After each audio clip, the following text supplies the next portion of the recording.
Now it's Tuesday and your bank account is back to negative 100 and you just don't understand how your money just doesn't last. It's not lasting you long enough, and that's something that almost everybody goes through. Today, I'm gonna show you exactly where your money should go as soon as it hits your bank account so it can last you longer.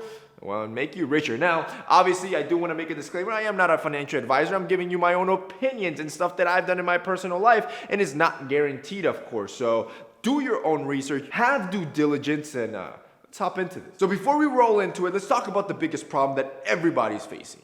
On top of your money just disappearing on you, it's probably due because you have a financial problem, a problem on spending. You don't know how to allocate your funds. Now, yes, it's January. This is when everybody starts making all these resolutions and they want to change their life. But the problem is that when you make these aggressive changes to your life, you'll go 120% the first 2 days. But since you have no foundation built, you'll quickly fall off due to lack of discipline. So today, I'm not only going to show you what to do with your paycheck, I'm going to show you how to gradually implement that into your life so you start building that foundation, and that way you do build discipline over time and you don't fall off. So number one, make an investment account. Now the beauty today is that anybody can open an investment account from their phone, and the great part is that it's completely easy. Most of them are free and they don't even charge a brokerage fee, so it's just a plus for you. Now, the hardest part for most people to start is to believe that you're taking your hard-earned money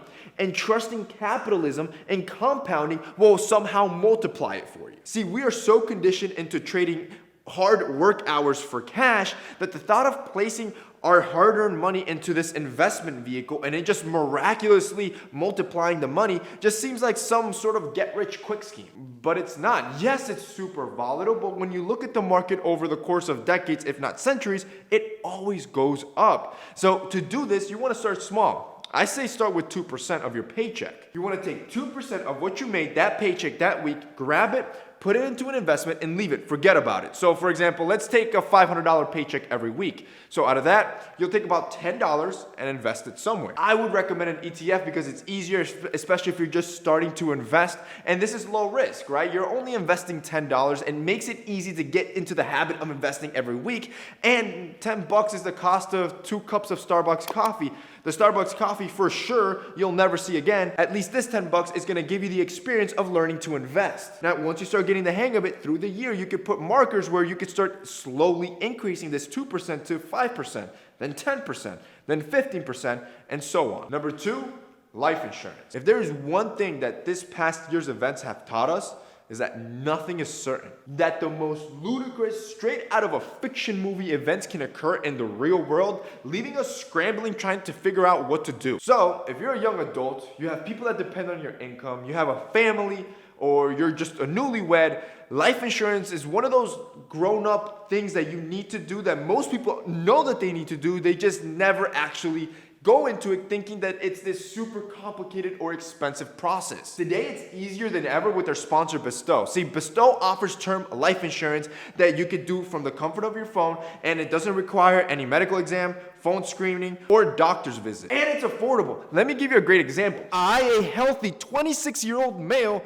can purchase a $500,000 term life insurance policy for as little as $25 a month. Again, let me give you an example for easy math. I'm not saying that this is what you're gonna get. Obviously, like I said, the policies differ depending on the person. But for easy math, let's assume your $500 paycheck. Again, I need to clarify, this is just an example. Prices vary for everyone. That means that as soon as your paycheck hits your bank account, that $500, you should grab $6.25 every week to set it aside to start making those grown-up moves that you know you need to do that are gonna protect you from the uncontrollable, from the stuff that you cannot control or you cannot foresee. So if you guys want to check out Bestow and you want to see why our sponsor has 4.8 star reviews from policy holders and see just how low or affordable term life insurance can be for you guys, click that link down below, check it out, and like I said, there's nothing to lose. Number 3, invest in an IRA. An IRA is an individual retirement account, and this is a step that you're planning for your future once you retire. If you want to retire a millionaire, starting early is important here.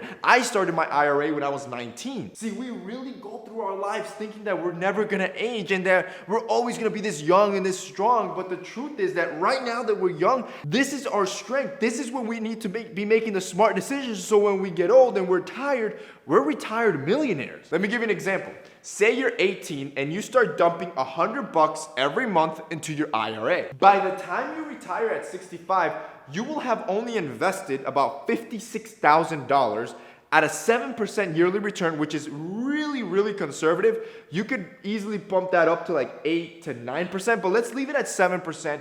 You're gonna retire with a bank account that's $500,000 and you only put in 56K. So now that you're gonna plan for this, that means that now that when your weekly check hits your bank account, $10 is going to your investment account, $6.25 is going to your life insurance, and $25 is going to your IRA, leaving you with about $458.75 still from your paycheck. In other words, you're using less than 10% of your paycheck to make smart money moves. And this is only to start. This is to make it easy on you. But as your foundation builds and as you start seeing this is smarter, you're gonna wanna do more of it. So you can gradually increase this percentage, the savings percentage to 15, 20, 30, or as much as your lifestyle permits. Which rolls us on to number 4. Needs, not wants. This is what's crucial and what's gonna determine just how much you can save. Let's talk about needs for a little bit, right? These are your bills. This is your mortgage, your health insurance, your car payment, your groceries, your utilities. These are the needs that you need to pay off so you can survive. You need to distinguish what your needs are exactly and allocate only 50% of your paycheck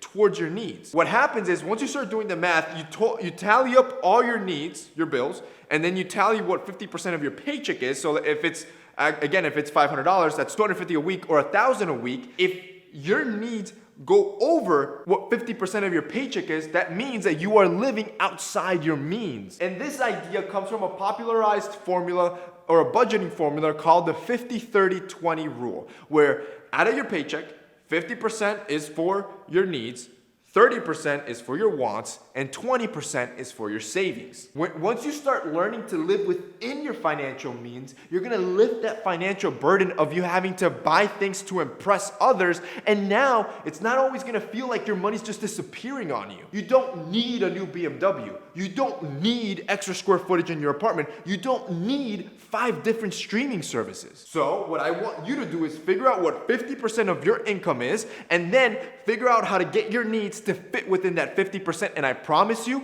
you're no longer gonna start feeling suffocated like you never have enough money. And that's basically it for this week's video, guys. That's how you can make your paycheck last longer, and that's exactly what you should do as soon as that direct deposit hits your bank account. That's how you should be allocating your check to make smart money moves. If you guys liked this video and found it informative, don't forget to drop us a like down below. If you guys want to see more financial content, also like the video and leave a comment down below because it lets me know and we can drop more of this stuff as well. If you guys want to check out our sponsor Bestow to check out term life insurance, I would also click the link down below. That's it from me today. See you next time.